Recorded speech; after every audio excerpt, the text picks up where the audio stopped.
నమస్తే, welcome to పురా local. Telangana రాష్ట్రంలో శీతాకాల అసెంబ్లీ సమావేశాలు మొదలయ్యాయి. మొదటి రోజు అసెంబ్లీలో వేడివేడిగా చర్చలు జరిగాయి. కానీ బీఆర్ఎస్ పార్టీ వాళ్ళు ఎమ్మెల్యేలు రాని పరిస్థితి, ఎందుకంటే వారిని అసెంబ్లీ బయటే ఆపేశారు పోలీసులు. బీజేపీ ఇటు కాంగ్రెస్ మధ్య వేడివేడిగా చర్చలు జరిగాయి. మరోవైపు శాసన మండలిలో ఎమ్మెల్సీ తీన్మార్ మల్లన్న ఒక కొత్త ప్రస్తావన తీసుకొచ్చారు. అదేంటంటే తెలుగు తల్లి ఫ్లైఓవర్ పేరుని తెలంగాణ తల్లి ఫ్లైఓవర్గా పేరు మార్చాలని ఆయన ప్రస్తావన తీసుకొచ్చారు. దీనిపై మనతో మాట్లాడేందుకు బీఆర్ఎస్ లీడర్ పోలపల్లి రామ్మూర్తి గారు మనతో ఉన్నారు. నమస్తే అండి. అలాగే పిసిసి సెక్రటరీ కార్తిక్ గారు మనతో ఉన్నారు. నమస్తే అండి. రామ్మూర్తి గారు, మీ బీఆర్ఎస్ పార్టీ వాళ్ళు 2 సార్లు తెలంగాణ రాష్ట్రాన్ని పరిపాలించారు, దాదాపు 10 ఏళ్ళు. మరి తెలుగు తల్లి ఫ్లైఓవర్ పేరుని ఎందుకు మీకు మార్చాలని అనిపించలేదు? మీకెందుకు రాలేదు ఆ ఆలోచన? మేము పేర్లు మార్చడానికి కానీ లేదా గుర్తులు మార్చడానికి కానీ మేము ఎన్నో ట్రై చేయలేదు. ఏంటంటే తెలంగాణ భవిష్యత్తును మార్చాలనుకున్నాం. తెలంగాణ ప్రజల ఏదైతే ఆకాంక్షలను నెరవేర్దాం అనుకున్నాము. నీళ్లు, నిధులు, నియామకాల మీద ఏర్పడ్డ ఈ తెలంగాణ రాష్ట్రాన్ని నీళ్ల విషయంలో, నిధుల విషయంలో, అదేవిధంగా ఉద్యోగాల విషయంలో చాలా వరకు పనిచేసాం.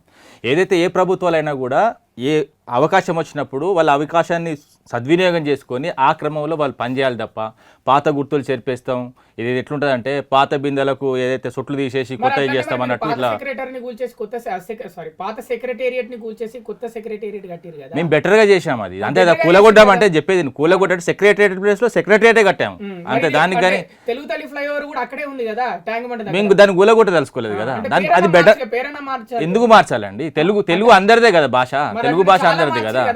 ఇప్పుడు మేము ఏది మార్వలేదండి. మేము మార్పు కోసం, ఏ మార్పు కోసం అయితే మేము ప్రయత్నం చేసినామో, తెలంగాణ అభివృద్ధి కోసం మేము మార్పు కోసం ప్రయత్నం చేసినాం. నీళ్ళ విషయంలో కూడా చెప్తా. నీళ్ళ విషయంలో మేము ఎంత కృషి చేసినామంటే ఈ రోజు ఏదైతే 66 లక్షల ఎకరాల్లో వరి పండిందంటే దాదాపు ఎంత అంటే మీరు ఆశ్చర్యపోతారు. 1,34,00,000 మెట్రిక్ టన్ల వరి ఏదైతే మనకు పండిందంటే ఆషామాషి విషయం కాదు. నీళ్ళ మీద ఆధారపడే ఏదైతే వరి ఉన్నదో నీకు క్లియర్గా అర్థమవుతుంది. నీళ్లు పెరిగినాయి కాబట్టి వరి పంట ఎక్కువ వచ్చింది. వరి పంట ఎక్కువ వచ్చిందంటే ఉత్తవిచ్చట కాదు కదా, ఒకరోజు చేసుకున్న నిర్ణయం కాదు ఇది. దాదాపు 9 ఏళ్ళ కృషి చేస్తే వరి సాగు పెరిగింది, అదేవిధంగా మిగతా సాగులు కూడా పెరిగినాయి. మనం ఏదైతే గత పాలకుల పరిస్థితి చూద్దాం. అప్పుడు ఏంటంటే నీళ్లు లేక పత్తి వేసుకుంటే ఎడారి లాంటి పత్తిలో పత్తి పండక వాళ్ళు వర్షాలు కొట్టక రైతులు ఏం చేసేదంటే పురుగన్నంలో పెరుగన్నం కలుపుకొని చనిపోయిన పరిస్థితులు. అలాంటి పరిస్థితులను చూసిన కేసీఆర్ గారు ఖచ్చితంగా మన నీళ్లు మనకు ఉండాలి అని కృష్ణాకు సంబంధించిన, గోదావరికి సంబంధించిన నీళ్లను ఒడిసిపట్టి తెలంగాణ యావత్తు తెలంగాణకు తాగునీరు, సాగునీరుగా పంచి. కార్తిక్ గారు, మీరు చెప్పండి, వాళ్ళ 10 ఏళ్ల పాలనలో ఎక్కువగా సంక్షేమం పైనే దృష్టి పెట్టాము, ఏం పేర్లు మార్చలేదని వాళ్ళు చెప్తున్నారు. దాంట్లో నిజం ఎంతవరకు ఉందనుకుంటున్నారు మీరు? ఈరోజు రాష్ట్రంలో ఎట్లుందంటే మా చేట్లకెళ్ళి అధికారం పోయింది కాబట్టి, మేము ప్రతిపక్షంలో ఉన్నాం కాబట్టి తాళ్ళలేని బొంగరం లాగా మేము ఎక్కడ తిరిగితే అక్కడ తిరుగుతాం, ఏమంటే అది మాట్లాడతాం. మాకు చట్టబద్ధత లేదు, మా మాటలకు ఎట్లాంటి హద్దులు లేవు కాబట్టి మా ఇష్టం వచ్చినట్టు మాట్లాడతామని అంటున్నాం.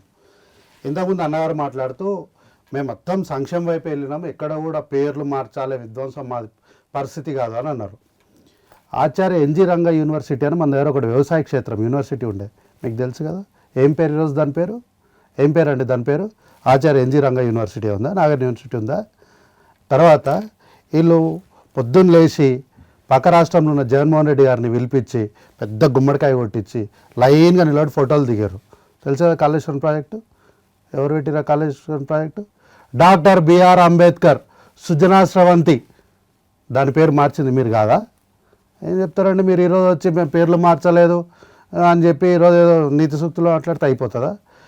పూర్తిగా పేర్లతో సహా మొత్తం రాష్ట్రాన్ని విధ్వంసం చేసి అల్లకల్లోలం చేసి మళ్ళా తర్వాత భవిష్యత్ తరాల్లో మేము కాకుండా ఇంకెవడన్నా ఈ అధికారంలోకి వస్తే వానికి కూసున్న సీటును ముల్లమయం చేసి ఎక్కడ చూసినా గుంతలు, గతుకులు, అప్పులు ఇవే కనిపిస్తాయి.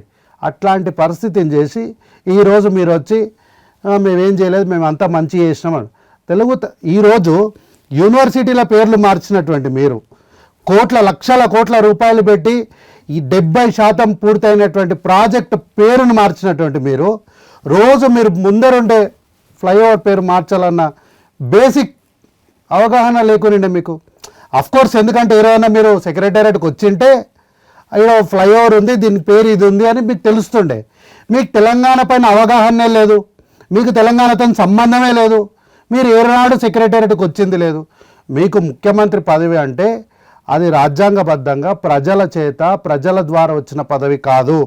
మీరు దొరలుగా అహంకారంగా ఈ రాష్ట్రానికి మేము దొరలం, మేము రాజులం, మేము చక్రవర్తులం, నా తర్వాత నా కొడుకు రాజు, నా కొడుకు తర్వాత నా మనవడు రాజు అన్నట్టు చందంగా మీరు పరిపాలన చేసిండ్రు. అంటే ఇప్పుడు మీరు తెలుగు తల్లి ఫ్లైఓవర్ పేరు మార్చుదాం అనుకుంటున్నారు తెలంగాణ తల్లి ఫ్లైఓవర్గా. ఆల్రెడీ సిటీలో మీ కార్పొరేటర్లు లేరు, ఉన్న ఒక్కరే ఎమ్మెల్యే. ఇప్పుడు కూడా అది కూడా మొన్న బై ఎలక్షన్స్ జరిగితే గెలిచారు. ఇప్పుడు స్థానిక సంస్థల ఎన్నికలు వస్తున్నాయి. ఒకవేళ ఎన్నికలు జరిగితే బయట రాష్ట్రం వాళ్ళ నుంచి వచ్చిన వాళ్ళు ఇక్కడ స్థిరపడిన వాళ్ళు చాలామంది ఉన్నారు. మరి మీకు ఏం ప్రాబ్లం కాదా మరి? సార్ ఇగో మేము అధికారం రావాలను, అధికారం కావాలను, అధికార యావ వాంఛ కాంగ్రెస్ పార్టీకి ఏం లేదు. 60 ఏళ్ళు వెళ్ళిన తర్వాత కూడా మేము అధికారం పోయిన రోజు ఏనాడు కూడా మేము ప్రభుత్వాల మీద, ప్రజాస్వామ్యం మీద, రాజ్యాంగం మీద తిరగబడలేము. మేము ప్రజాయుద్ధంగా ప్రజలు మాకు ఇచ్చినటువంటి బాధ్యతలు నిర్వర్తించినాం. రాజకీయాల్లో గెలిపోవటంలోనే సహజం. గెలిచినప్పుడు ఒకలాగా, ఓడిపోయినప్పుడు ఒకలాగా. ఓట్ల కోసం, సీట్ల కోసం కాంగ్రెస్ పార్టీ రాజకీయం ఎప్పుడు కూడా చెయ్యదు. ఈరోజు ఓకే, మా సభ్యులు, మా మండలిలో మా సభ్యులు ఒకరు ఒక ఆలోచన, ఒక ప్రతిపాదన ముందుకు వచ్చారు. ప్రభుత్వం దానిపైన నిర్ణయం తీసుకుంటుంది. తీసుకున్ననాడు మంచిగా తీసుకుంటుందా లేకపోతే కాదంటదా వేచి చూద్దాం దాని గురించి. అంతేగాని ఈడేదో వేరే ప్రజలు ఉన్నారని చెప్పి అట్లా ఏమి ఉండదు. అట్లా అంటే మాకు గ్రేటర్లో ఎమ్మెల్యే లేరు కదా, ఒక్క ఎమ్మెల్యే కూడా లేరు కదా, మరి మాకు అట్లా అంటే సో ఛాలెంజ్గా మారుతుంది కదా రానున్న రోజుల్లో మీ పరిపాలన. సార్ మాకు పాలన అనేది ప్రజల సంక్షేమం పైన ఛాలెంజ్. మాకు పాలన అనేది ప్రజల యొక్క క్షేమం పైన ఛాలెంజ్. అంతేగాని ఈ ఓట్ల పైన, సీట్ల పైన, అధికారం పైన మాకేం ఛాలెంజ్ ఉండదు. అధికారం అనేది ప్రజలు కావాలని నిర్ణయించుకున్న రోజు వద్దన్న కూడా అధికారం వచ్చి కూర్చుంటుంది. కావాలని ప్రజలు ఒకవేళ వీళ్ళు మనకు వద్దు అనుకున్న రోజు మనం ఎంత వెంపర్లాడి తలకిందులు తపస్సు చేస్తే కూడా అధికారం మన దగ్గరికి రాదు. కాబట్టి అధికారం అనేది ప్రజలు విఘ్నులు, ప్రజలు దేవుళ్ళు, వాళ్ళు ఇచ్చిన రోజు ఖచ్చితంగా మన చేతుల్లో ఉంటుంది అధికారం. వాళ్ళకి మంచి చేయాలన్నటువంటి ఆలోచనతో ఉన్నాం. ఖచ్చితంగా మేము మంచిగా చేస్తాం. రామ్మూర్తి గారు వారేమంటున్నారంటే స్థానిక సంస్థల ఎన్నికలు వచ్చినా ప్రజా సంక్షేమం ముఖ్యం కానీ మాకు ఓట్లు ముఖ్యం కాదు, మేము ఖచ్చితంగా తెలంగాణ తల్లి ఫ్లైఓవర్గా పేరు మారుస్తామంటున్నారు. మీరు గతంలో యూనివర్సిటీల పేర్లు మార్చారు, మరి వాళ్ళు బయట రాష్ట్రం వాళ్ళని మార్చారా లేకపోతే ఏ విధంగా పేర్లు మార్చారు? అట్లా కాదండి. ఏంటంటే తెలంగాణకు సంబంధించిన మేధావులను అదేవిధంగా విద్యావేత్తలను గౌరవించుకోవాలనుకున్నాం, కొన్ని చేంజ్ చేసినాం. అంతేగాని మేము మొత్తం విధ్వంసం చేయలేదు. వాళ్ళ పేరు లేకుండా చేయడమో లేకపోతే వాళ్ళని కంప్లీట్గా ఏమంటారు చూసిన అవమానపరచడానికి చేయడమో గలాంటి మేము చేయలేదు. విధ్వంసమే, 100% విధ్వంసమే. వీళ్ళు వచ్చిన తర్వాత ఏదైతే ఇప్పుడు సంబరాలు చేసుకుంటున్నారో సంబరాలు చేసుకునే పరిస్థితి లేదు. విజయోత్సవాలు చేసుకోవద్దు అసలు. వాస్తవంగా వీళ్ళు సంవత్సరంలో అపజయం చెందిలు కాబట్టి అపజయోత్సవాలు చేసుకోవాలి. ఏ విధంగా ఒక్క నిమిషం, నేను మధ్యలో మాట్లాడలేదు బ్రదర్. మీరు మాట్లాడుతా అంటే నేను ప్రతిదానికి, మీరు మాట్లాడిన ప్రతిదానికి నేను చెప్తా విను. దశాబ్ది ఉత్సవాలు కూడా నేను చెప్తా. మేము ఏదైతే నేను చెప్తా విను, మేము చేస్తాము. ఎందుకంటే మా అభివృద్ధిలో మా భాగం ఉన్నది కాబట్టి మేము చేస్తాము. నేను చెప్తా ఎందుకు చేసినామో చెప్తా, ఎందుకు చేసినామో నేను చెప్తా వినండి. 9 ఏళ్ళు కంప్లీట్ అయిన తర్వాత 10వ సంవత్సరంలో పడ్డప్పుడు మేము చేసినాం. అంతే తప్ప 10 సంవత్సరాల్లో మేము చేసిన అభివృద్ధి ఏ రంగంలో ఎన్ని విధాలుగా చేసినాం 22 రోజులు చేసినాం. ఒక్కరోజు కాదు మేము చేసింది. ఎందుకంటే విద్యుత్ సంబంధించిన ఉద్యోగులతోని విద్యుత్ సంబంధించిన ప్రగతిని సాధించిన విషయంలో అది చేశాం. వ్యవసాయానికి సంబంధించిన దాంట్లో వ్యవసాయ అధికారులకు సంబంధించి వ్యవసాయానికి సంబంధించిన రైతులను ఇన్వాల్వ్ చేస్తూ చేశాం. అదేవిధంగా ఏదైతే మత్స్య సంపద పెంచినామో ఆ మత్స్య సంపద సంబంధించి అధికారులతోని దాంతోపాటు ఏదైతే ఆధారపడి బతుకుతున్నారో వాళ్ళతో చేశాం. అదేవిధంగా అన్ని రంగాలకు సంబంధించిన ఒక పోలీసులకు సంబంధించి వాళ్ళ పోలీసులో ఏదైతే అభివృద్ధి సాధించినామో పోలీసు విధానాలు అదేవిధంగా వారిని మార్చి ఫ్రెండ్లీ పోలీస్ తీసుకొచ్చినామో అలాంటి అంశాలను మేము బేస్ చేసుకొని చేసినాం. అంతే తప్ప ఒక రాజకీయంగా 1 ఇయర్ కంప్లీట్ అయినందుకు మేము కాదు చేసింది. అభివృద్ధిలో మేము ఏ సెక్షన్కు ఏ రంగాల్లో అభివృద్ధి సాధించినామన్న విషయాల్లో చేశాం. అదేవిధంగా ఇప్పుడు ఏదైతే వరంగల్ సభలోనే చెప్పిండు, ఏదైతే ఇప్పుడు గౌరవ రేవంత్ రెడ్డి రాష్ట్ర ఆదాయము 18,500 కోట్లు ఏదైతే ప్రతి నెలకు వస్తున్నాయి, మేము కడుతున్న అప్పు ఏంది, కథ ఏంది, కార్ఖాన ఏంది, కొన్ని లెక్కలు చెప్పి ఆ విషయంలో చెప్తా. దాదాపు 18,500 కోట్లు అంటే ఇప్పుడు 12 నెలలు అవుతుంది. దాదాపు 2,22,000 కోట్లు అదైంది. అదే విధంగా 80,000 కోట్లు వీళ్ళు అప్పులు తీసుకొచ్చి ఇప్పుడు 3 లక్షల కోట్లు ఇవైనాయి. ఈ 3 లక్షల కోట్లతో 3 ప్రాజెక్టులు కట్టారు కాళేశ్వరం లాంటి. ఈ డబ్బులతో ఏం చేస్తున్నారు అన్నది ఎవరికి ఏం తెలియదు. ఇప్పుడు వాస్తవంగా కాంగ్రెస్ నాయకుని కూడా కార్తీక్ కూడా వాస్తవంగా ఆయనకు కూడా తెలియదు. ఎందుకంటే ఇప్పుడు వాళ్ళు ఏంటంటే ప్రభుత్వం బాగుండాలని కోరుకుంటారు తప్ప ప్రభుత్వంలో పూర్తిగా ఏం జరుగుతుందో కూడా రేవంత్ రెడ్డి వాళ్ళకి చెప్పట్లేదు. ఆయన పర్ఫెక్ట్ నేను చెప్తా అది కూడా తప్పే. నేను చెప్తా వీను 15,000 చిల్లర కోట్లు వీళ్ళు కట్టిల్లు అన్నది వాళ్ళు ఏప్రిల్ చూపెట్టిల్లు. వీళ్ళు అన్నది 6,500 కోట్లు ప్రతి నెల కడుతున్నారు. శుద్ధ తప్పు. మేము తీసుకొచ్చినా కూడా 4 లక్షల చిల్లర కోట్లు తప్ప వీళ్ళు అంటున్నట్టు 7 లక్షల కోట్లు అసలు కాదు. మీరు అవసరమైతే క్రాస్ చెక్ చేసుకోండి. మీకు అవసరమైతే ప్రూఫ్ కూడా ఇప్పుడు తీసుకొచ్చి మీకు అప్పచెప్తాం. మీరు చెప్పండి ఎంత కడుతుండ్రు అసలు వడ్డీ? అసలు అప్పు ఎందుకు కట్టాలన్నా? 7 లక్షల కోట్లు అప్పు చేసిపోయారని మీరు ఒక ప్రాజెక్ట్ కడితే తప్పు అవుతుంది. ఒకటి ఒక విషయం ఎందుకంటే మీరు 80 లక్షల కోట్లు కూడా తీసుకొచ్చారు. మీరు కట్టారా? రాష్ట్రంలో పోయి అప్పు అడగాల్సిన అవసరం ఏముంది? మీరు ఎందుకు అడుగుతున్నారు?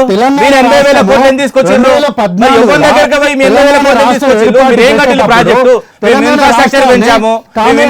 కలెక్టరేట్లు కట్టాము, మెడికల్ కాలేజీలు కట్టాము, అన్ని విధాలుగా మేము అభివృద్ధి చేశాము.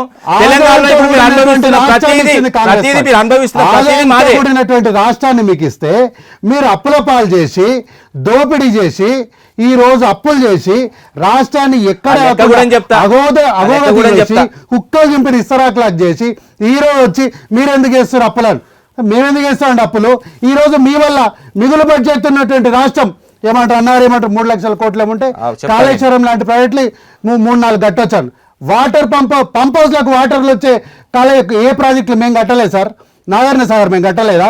కోయిల్ సాగర్ మేము కట్టలేదా? జూరాల ప్రాజెక్ట్ మేము కట్టలేదా? ఎన్ని చెప్పమంటారు? వరుస పెట్టి చెప్తాం.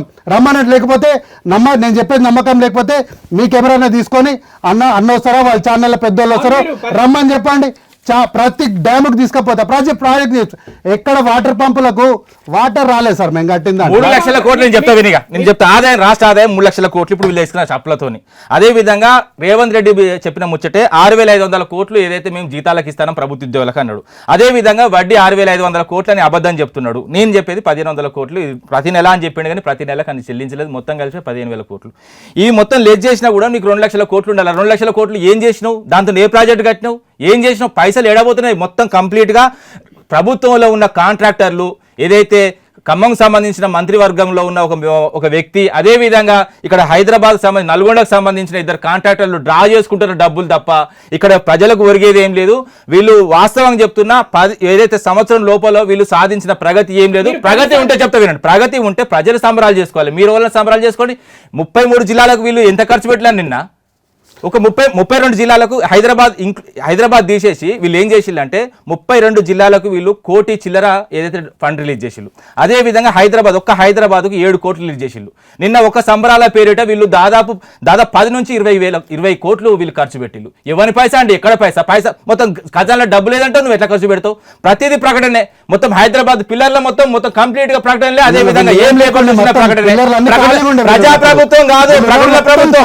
నేను చెప్తాను వినండి. అభివృద్ధి చేసినాం. కాళేశ్వరం కడితే